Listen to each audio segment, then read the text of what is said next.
Hi friend, in the course of IIT JAM CSIR NET GET TIFR and just हमने start किया था mathematics phase से course को और वहाँ हमने कवर किया था वेक्टर एनालिसिस को। आज हम नए टॉपिक को स्टार्ट करेंगे that is classical mechanics. Classical mechanics entirely नया कोर्स है, ओके। और जो क्लासिकल मैकेनिक्स है यहाँ पे जो सिलेबस है, सिलेबस में आपका पहला जो पार्ट फर्स्ट लाइन है वो लिखा हुआ है न्यूटन्स लॉज ऑफ मोशन।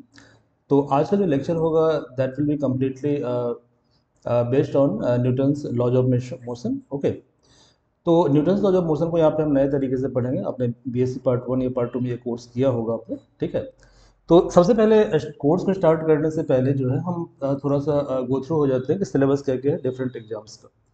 तो यदि आप सी एस आई या नेट जेएनएफ का सिलेबस देंगे तो वहाँ पे सिंपली लिखा हुआ है Newton's laws of motion. GATE के एग्जाम में इससे क्वेश्चन नहीं आता, ये सिलेबस में कवर नहीं है। आईआईटी जैम के अंदर सिलेबस है, ये थोड़ा वाइड सिलेबस है। Newton's laws of motion and its application, okay. Velocity and acceleration in Cartesian polar and cylindrical coordinate system. TIFR के एग्जाम में सिलेबस है न्यूटन्स लॉज ऑफ मोशन और जेस्ट में लिखा है Newton's laws of motion, okay. तो यानी gate को छोड़कर जितने भी एग्जाम्स हैं सभी एग्जाम्स के अंदर ये टॉपिक कवर होता है, इस टॉपिक से क्वेश्चन आते हैं, okay. So now we are starting our course Newton's laws of motion, okay. So course हमारा है न्यूटन्स लॉज ऑफ मोशन।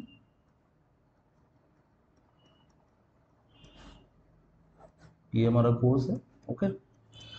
तो सबसे पहले बात करेंगे फ्रेम के बारे में कि फ्रेम क्या होता है। What is frame of reference. Frame of reference क्या होता है पहले हम इसके बारे में बात करेंगे, okay. So frame of reference जो है, ठीक है, ये सिंपली कोऑर्डिनेट का सेटअप होता है, यानी it is setup of coordinate system, setup of coordinate system and it is used to describe any physical event, okay। तो describe physical event and to describe physical event आपको physical quantity के बारे में पता होना चाहिए, ओके। फॉर एग्जांपल हम discuss करेंगे रेस्ट के बारे में, मोशन के बारे में, फोर्स के बारे में, मोमेंटम के बारे में, इम्पल्स के बारे में। तो ये जितने भी फिजिकल पैरामीटर्स होते हैं इन सभी को डिस्कस करने के लिए हम क्या करते हैं, हम फ्रेम को यूज करते हैं। अब ये जो फ्रेम है ये दो तरह का होता है, ये मैं कुछ आपको नया नहीं बता रहा हूँ, ये सभी आपने इस साल में पढ़ा होगा, क्लास 11 12 11th में पढ़ा होगा आपने और बीएससी पार्ट में डिस्कस किया होगा आपने। तो there are two types of frame. Frame के दो टाइप होते हैं। पहला टाइप होता है इनर्शियल फ्रेम और दूसरा होता है नॉन इनर्शियल फ्रेम। फ्रेम तो यदि हम लेमन लैंग्वेज में बात करें तो इनर्शियल फ्रेम वो फ्रेम है जो एक्सेलरेटिंग, ठीक है, sorry non accelerating, I am sorry. तो इनर्शियल फ्रेम वो फ्रेम है जहाँ पे एक्सेलरेशन क्या होता है, जीरो होता है। नॉन इनर्शियल फ्रेम वो फ्रेम है जहाँ पे एक्सेलरेशन क्या होता है, नॉन जीरो होता है, ठीक है। अब यहाँ पे एक पॉइंट नोटिस करने की है कि जब हम इनर्शियल और नॉन इनर्शियल फ्रेम के बारे में बात कर रहे हैं तो इसका मतलब ये हुआ कि जब हम बोलेंगे कि इनर्शियल फ्रेम का मतलब एक्सेलरेशन जीरो है तो यहाँ पे हम क्या कर रहे हैं, दो डिफरेंट फ्रेम को कंपेयर कर रहे हैं, ओके। और ऐसे जब हम बात करेंगे नॉन इनर्शियल फ्रेम की तो यहाँ पे हम क्या कर रहे हैं, दो डिफरेंट नॉन इनर्शियल फ्रेम को हम कंपेयर कर रहे हैं, गुड। अब यदि आप यूनिवर्स को देखोगे तो यूनिवर्स में हर एक जो वस्तुएं हैं, ऑब्जेक्ट्स हैं, ठीक है, they are in relative motion. So no one frame in the nature is not sorry inertial in nature, कोई भी फ्रेम रेस्ट फ्रेम नहीं है, ठीक है। अच्छा, एक्सेलरेशन जीरो का मतलब क्या होता है, इसका मतलब दो चीज़ें होती है कि या तो फ्रेम रेस्ट में होगा, अदरवाइज फ्रेम क्या होगा, यूनिफॉर्म मोशन में होगा। यूनिफॉर्म मोशन का मतलब क्या होता है कि स्पीड कांस्टेंट है या वेलोसिटी कांस्टेंट है, ठीक है। तो uniform motion that is whether speed is constant, c means constant, otherwise velocity is constant. जब हम बात करेंगे रेक्टिलिनियर मोशन की, स्ट्रेट लाइन मोशन की, तो वहाँ पे क्या होगा, वहाँ पे वेलोसिटी कांस्टेंट होता है। जब हम बात करेंगे सर्कुलर मोशन की तो एक सर्कल के अंदर क्या होता है, इनफाइनाइट टेंजेंट होता है। तो सर्कुलर मोशन में क्या होता है कि हर एक पॉइंट पे चूंकि डायरेक्शन चेंज होता है, okay. So in circular motion, ठीक है, वेलोसिटी कभी कांस्टेंट नहीं हो सकता, तो वहाँ पे हम क्या करेंगे, स्पीड कांस्टेंट एज्यूम करेंगे। ओके, सो यूनिफॉर्म सर्कुलर मोशन का मतलब क्या होता है, स्पीड कांस्टेंट है, और यूनिफॉर्म लीनियर मोशन का मतलब होता है वेलोसिटी कांस्टेंट है। क्योंकि वेलोसिटी क्या होता है, जब स्ट्रेट लाइन मोशन होगा, लीनियर मोशन होगा या रेक्टिलिनियर मोशन होगा, तो यहाँ पे वेलोसिटी एक स्ट्रेट लाइन के अलॉन्ग होगा। ठीक है, यहाँ तक कोई आपको प्रॉब्लम नहीं होना चाहिए। ओके, जनरली यहाँ पे हम 3D फ्रेम की बात करेंगे। ओके, तो देखिए ये एक फ्रेम है, फ्रेम का ये जो पॉइंट है ये ओरिजिन है, ये एक्स एक्सिस है, ये वाई एक्सिस है, और ये जेड एक्सिस है। ये जो एक्स वाई जेड है ये आपका चॉइस है, यदि आपका मन हो तो आप इसे वाई ले सकते हैं, ये आपका चॉइस है। ठीक है, आप चाहें तो इसे जेड ले सकते हैं, और आप चाहें तो इसे एक्स ले सकते हैं। ठीक है, आप चाहें तो और भी इसे चेंज कर सकते हैं, यानी कि किसी फ्रेम को एक्स वाई जेड मानना है। ठीक है, ये आपका पर्सनल चॉइस है। ठीक है, आंसर हर एक केस में सेम आएगा। गुड, यहाँ तो कोई प्रॉब्लम नहीं है। ओके, तो हमने ये डिस्कस कर लिया। तो पहले हम कुछ बेसिक्स के बारे में डिस्कस करते हैं। ठीक है, तो पहला जो बेसिक है वो है पोजीशन वेक्टर।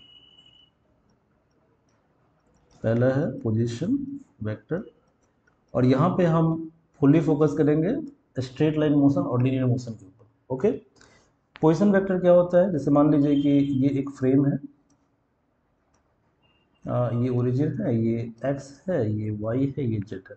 ठीक है, तो ये फ्रेम है, इस फ्रेम के अंदर हमें क्या करना है, इस पॉइंट को दिखाना है। ठीक है, कि इस पॉइंट का लोकेशन क्या होगा। ठीक है, तो इस पॉइंट के लोकेशन को दिखाने के लिए हम क्या करेंगे, इस पॉइंट को, चूंकि 3D स्पेस है, ठीक है, दैट मीन्स इस पॉइंट का जो एक्स कोऑर्डिनेट है वो एक्स आई कैप है, आई कैप जे कैप और के कैप यूनिट वेक्टर होता है, और ये जो वेक्टर है, सॉरी, वाई के लंब से कोऑर्डिनेट है वाई जे कैप। ठीक है, तो that means X I plus Y J, ये जो दो वेक्टर है, ठीक है, इन दोनों वेक्टर का रिजल्टेंट क्या होगा, ये वेक्टर होगा, यानी ये वेक्टर हो गया आर वेक्टर। ठीक है, तो यहाँ देखिए जो आर वेक्टर है, ठीक है, इसकी वैल्यू है, ये आर डैश इसको मान लीजिए, आर डैश इसकी वैल्यू है x I cap plus Y J cap. यहाँ से आप एक परपेंडिकुलर ड्रॉप कर दीजिए, यहाँ से एक परपेंडिकुलर ड्रॉप कर दीजिए। ठीक है, और यदि हम क्या करें, क्या करें बताओ,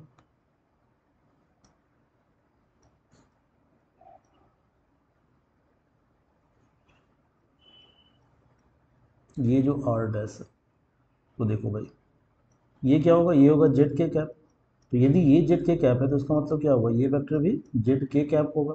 ठीक है, तो दैट मीन्स ये जो आर डैश है और ये जो आपका जेड के कैप है, ठीक है, इन दोनों का रिजल्टेंट वेक्टर जो होगा, मैं पेन चेंज कर लेता हूँ ताकि क्लैरिटी हो आपको, तो ये क्या होगा, ये इसका रिजल्टेंट वेक्टर होगा।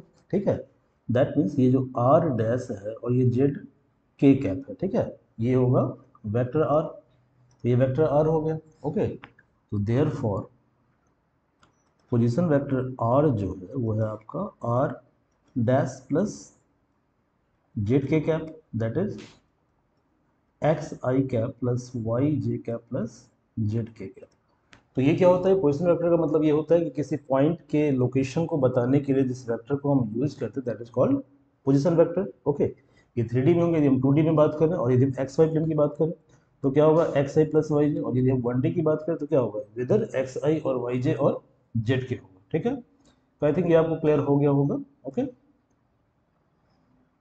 अब मान लीजिए सेम चीज़ों को हमें अदर कोऑर्डिनेट सिस्टम के अंदर देखना है, फिर आप क्या करोगे। ठीक है, तो इसके लिए हम अलग से क्लास लेंगे कोऑर्डिनेट सिस्टम का। ठीक है, अदरवाइज क्लास हमारा क्या होगा, क्लास हमारा लेक्चर थोड़ा हमारा लंबा हो जाएगा। ठीक है, तो आई थिंक पोजिशन क्या आपको समझ में आ गया। Now what is velocity, so next is velocity.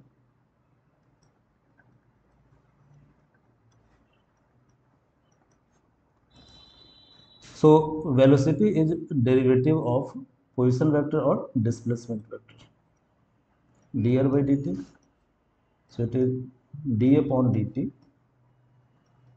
X I cap Y J cap plus Z K cap. So this is dx upon dt I cap plus dy upon dt j cap plus dz upon dt k cap. So it is vxi vyj vz k cap. Similarly, if you have to find out the acceleration,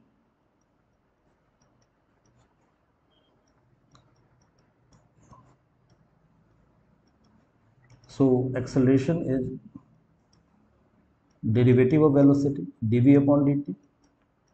So this is d upon dt. Velocity is vxi, vyj, vzk.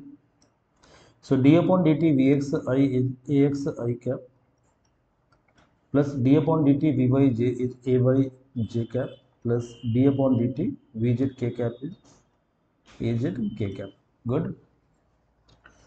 तो ये basic equation हो गया, ठीक है, straight line motion का. ठीक है, straight line motion का ये बेसिक इक्वेशन है. ओके, बट हमारे सिलेबस में ये नहीं है. हमारे सिलेबस में डायरेक्ट क्या लिखा हुआ है, न्यूटन्स लॉज ऑफ मोशन. हम डायरेक्टली जब करते हैं न्यूटन्स लॉज ऑफ मोशन की तरफ. ओके, तो हमारे जो सिलेबस है वहाँ पे मेंशन है, एक मिनट जी, sorry,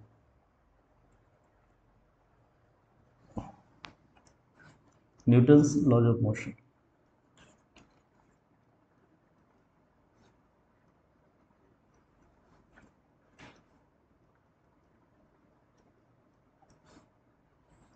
so there are 3 laws of motion. ठीक है, तो यहाँ पे हम दोनों फ्रेम की बात करेंगे. तो पहले हम बात करते हैं इनर्शियल फ्रेम के बारे में, देन हम डिस्कस करेंगे नॉन इनर्शियल फ्रेम के बारे में.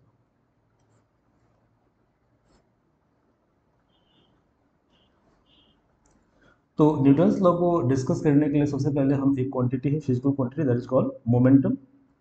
तो पहले हम मोमेंटम के बारे में बात करेंगे और इस फिजिकल क्वांटिटी के हेल्प से हम क्या करेंगे, न्यूटन के law of first second third को डेराइव करेंगे. ठीक है, मोमेंटम क्या होता है? Momentum is simply product of mass and velocity. Okay, तो it is simply product of mass and velocity. So momentum is product of mass and velocity.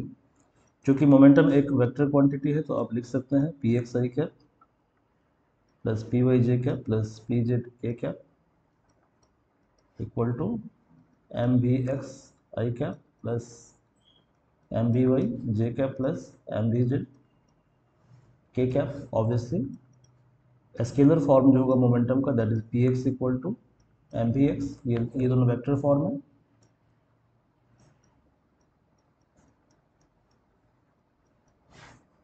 So Px equal to Mbx, Py equal to Mby, Pz equal to Mvz. These are scalar form of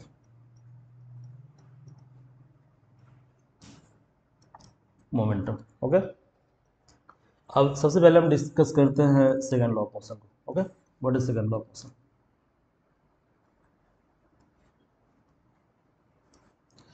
second law of motion is force F. Suppose there is some object. ठीक है, suppose करो ये एक block है या एक box है. ठीक है, अब मान लो ये बॉक्स इनिशियली u स्पीड से मूव कर रहा है. आपने क्या किया, इस पर कुछ फोर्स लगाया और इसका मास m है. ठीक है, तो इस बॉक्स का इनिशियल मोमेंटम क्या है, mu. जब फोर्स आप लगाओगे तो ऑब्वियसली वेलोसिटी क्या होगा, चेंज होगा. तो वेलोसिटी इसका चेंज हो गया और बॉक्स का ये नया पोजीशन है और जो नई वेलोसिटी है वो v है और मास m है. इसका मोमेंटम क्या होगा, मोमेंटम होगा mv. Okay, mv. तो ये जो मोमेंटम में चेंज है ये क्यों है, ड्यू टू अप्लाइड फोर्स. ठीक है, so f is proportional to rate of change of momentum dp by dt और force F equal to some constant dp by dt. Experimentally इसका वैल्यू 1 होता है तो डायरेक्टली हम लिख देते हैं dp by dt. So it is d upon dt. Velocity is, sorry, momentum is mass into velocity. So it is m dv upon dt. Okay, if mass is constant. But if mass is variable, जैसे कि rocket के अंदर क्या होता है, rocket का जो motion होता है वो मास वेरिएबल होता है. ठीक है, और स्पीड क्या होता है, कांस्टेंट होता है. तो v equal to v dm by dt. here v is constant. So this equation will be applicable for variable mass system. This equation would be applicable on constant mass system.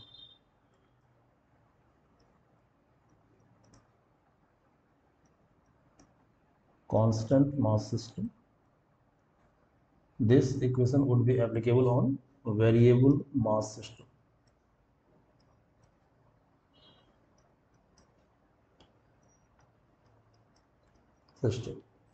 तो ये जो equation है variable mass system, इसको हम अलग lecture में cover करेंगे जब हम रॉकेट इक्वेशन के बारे में पढ़ाई करेंगे तो, ठीक है। अभी हम फोकस करते हैं कांस्टेंट मास सिस्टम के ऊपर। So force F equal to m dv upon dt, that is m into a. This is vector form of Newton's second law of motion.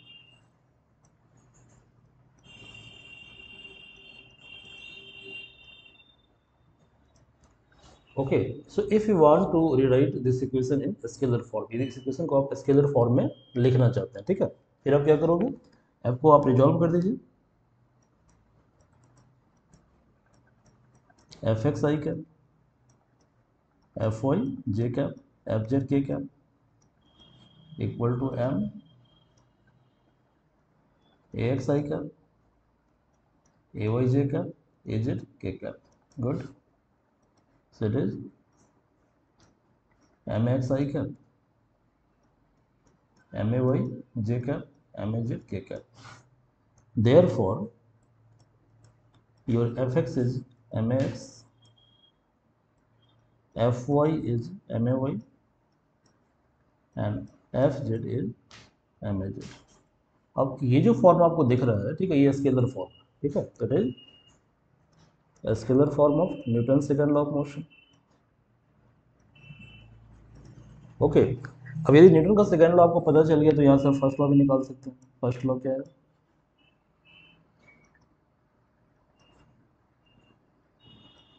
What is first law? First law कहता है, first law जो है that is law of inertia. Law of inertia, और inertia is simply constant state condition. What is constant state condition? Yes, state constant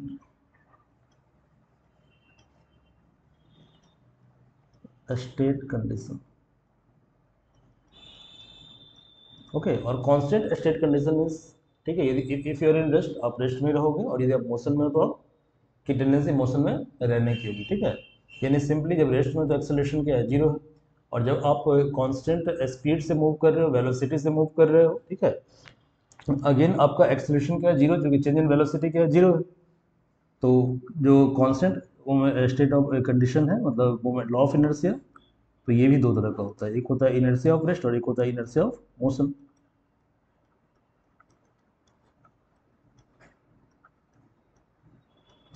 और एक होता है inertia of motion.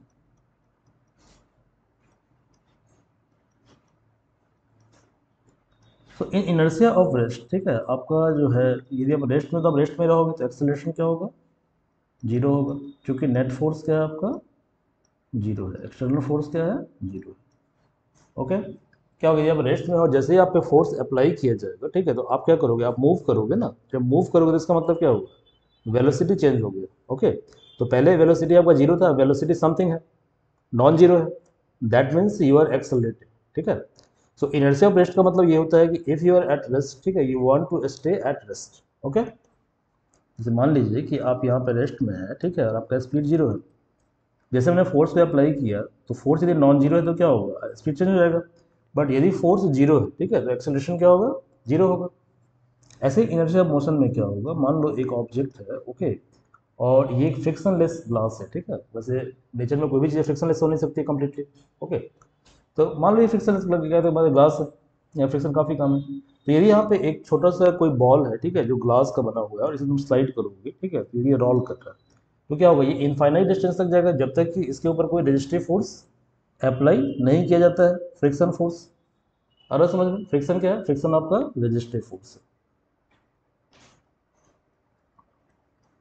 Resistive force. तो जब तक रेजिस्टिव फोर्स को नहीं लगाते हो, इसका वेलोसिटी क्या होगा, कांस्टेंट होगा. यदि वेलोसिटी कांस्टेंट है, मतलब एक्सेलरेशन में चेंज नहीं हो रहा है, एक्सेलरेशन जीरो है, और एक्सेलरेशन जीरो है क्योंकि एक्सटर्नल फोर्स जीरो है. यदि फ्रिक्शन फोर्स यहाँ पे रेजिस्टिव फोर्स जीरो कर दिया जाए, तो एक्सेलरेशन क्या क्या क्या पार्टिकल कभी स्टे करेगा, कभी रुक पाएगा, नहीं रुक पाएगा. यही फर्स्ट लॉ ऑफ मोशन है। फर्स्ट लॉ ऑफ मोशन है सिंपली कि acceleration is zero, that means summation of external force is zero. ये वेक्टर फॉर्म हो गया। अब इसे स्केलर फॉर्म में आप लिख सकते हैं।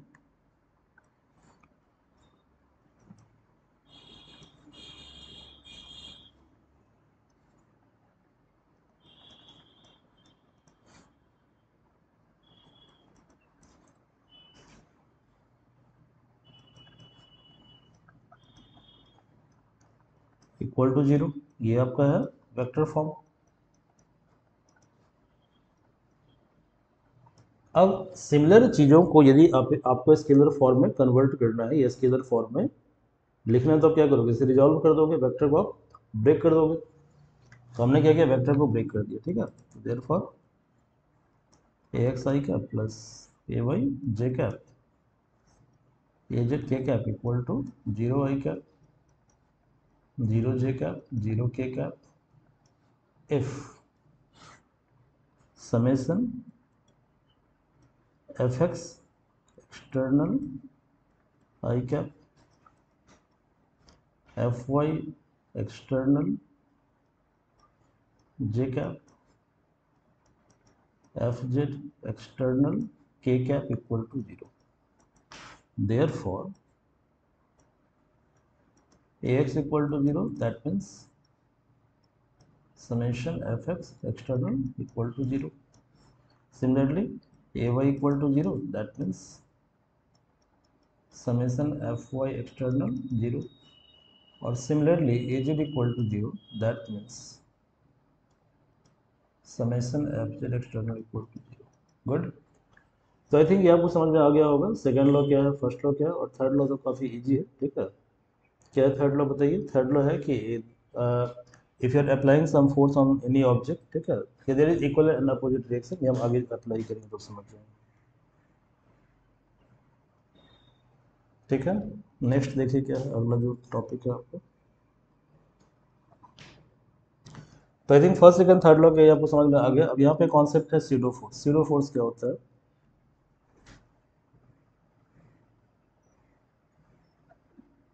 सीडो फोर्स, देखो सीडो फोर्स सिंपली क्या होता है कि ये रियल फोर्स के अपोजिट होता है, ठीक है, इन डायरेक्शन, और रियल फोर्स के इक्वल होता है इन टर्म्स ऑफ मैग्नीट्यूड, ठीक है। तो देखो भाई,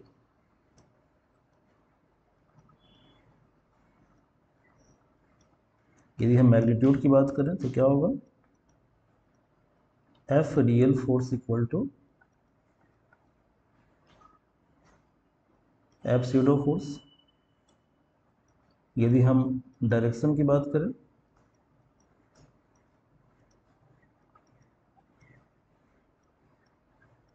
तो F real equal to minus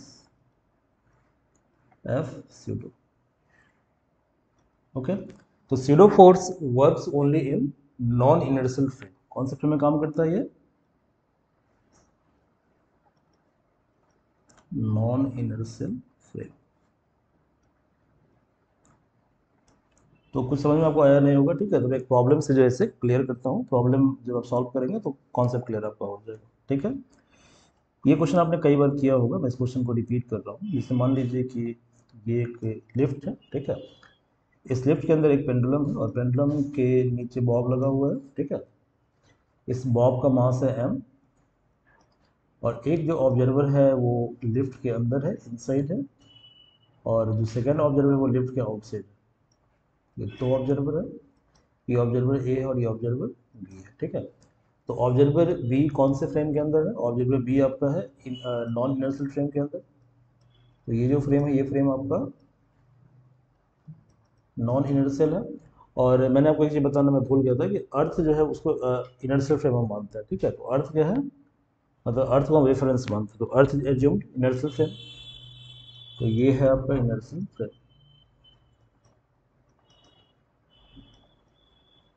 अब इस क्वेश्चन को हम दो तरीके से सॉल्व करेंगे, ठीक है। तो पहले हम सॉल्व करेंगे नॉन इनर्शियल फ्रेम के अंदर, फिर इसको हम सॉल्व करेंगे इनर्शियल फ्रेम के अंदर।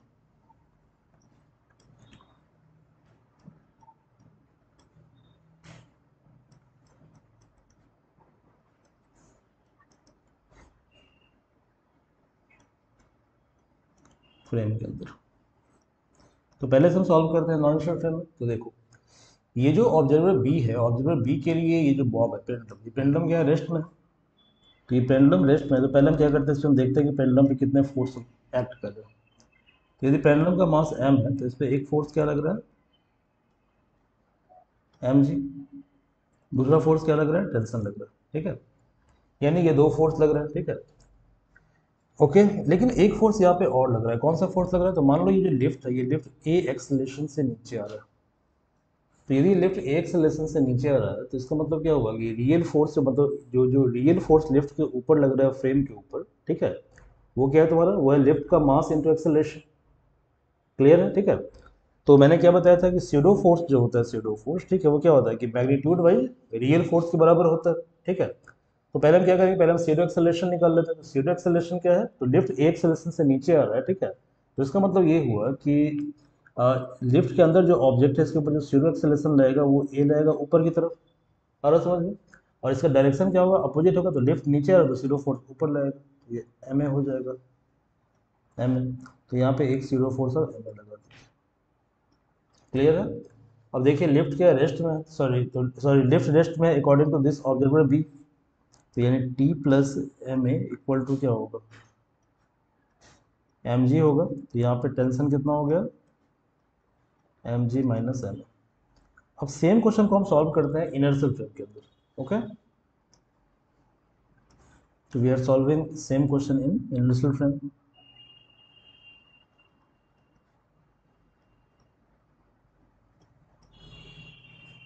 तो इनर्शियल फ्रेम मतलब जो अर्थ पे जो बैठा हुआ है, जो अर्थ पे बैठा है उसे दो ही फोर्स ऑब्जर्व होगा, क्योंकि ये कौन सा फ्रेम है, इनर्शियल फ्रेम है। तो जब इनर्शियल फ्रेम से हम किसी प्रॉब्लम को सॉल्व करेंगे, ठीक है, क्लियर है, तो वहाँ पे क्या होता है, वहाँ पे शेडो फोर्स काम नहीं करता है। तो with respect to inertial frame, ये जो ए ऑब्जर्वर है, इसके लिए टी इक्वल टू क्या है, एम जी है। बट नॉन इनर्शियल के लिए टी क्या है, एम जी माइनस एम है। इसका मतलब कोई कोई ना कोई एक तो गलत है। समझ में आ रहा है। तो यहाँ पे कोई भी गलत नहीं है, हमारा प्रॉब्लम सॉल्व करने का तरीका गलत है। क्या तरीका गलत है। तो ये जो ए ऑब्जर्वर है, इसके अनुसार लिफ्ट क्या है, लिफ्ट एक एक्सेलरेशन से नीचे आ रहा है। तो इसका मतलब क्या हुआ कि ये एक एक्सेलरेशन से नीचे आ रहा है, तो एम जी फोर्स ज़्यादा है, टी फोर्स कम है। तो नेट फोर्स कितना है, नेट फोर्स है आपका M G minus T equal to mass into acceleration. तो यहाँ से टेंशन कितना हो जाएगा, एम जी माइनस एम। तो आपने दोनों फ्रेम से प्रॉब्लम को सॉल्व किया और दोनों केस में क्या हुआ, आंसर सेम आया, ठीक है। तो आई थिंक आपको क्लियर हो गया होगा व्हाट इज स्यूडो फोर्स, ठीक है। तो आज हम लोग क्लास यहीं पे स्टॉप करते हैं, और अगले क्लास में हम क्या करेंगे, इस पे बेस्ड जितने भी प्रॉब्लम से प्रॉब्लम को डिस्कस करेंगे, और एक फोर्स रह जाएगा फ्रिक्शन फोर्स को हम डिस्कस करेंगे। और साथ साथ हम क्या करेंगे कि जितने भी क्वेश्चन नेट में आए हुए हैं, गेट में तो क्वेश्चन नहीं आया होगा, तो जितने भी क्वेश्चन नेट और IIT जैम में आए हैं उसको भी हम डिस्कस करेंगे। Thank you everyone.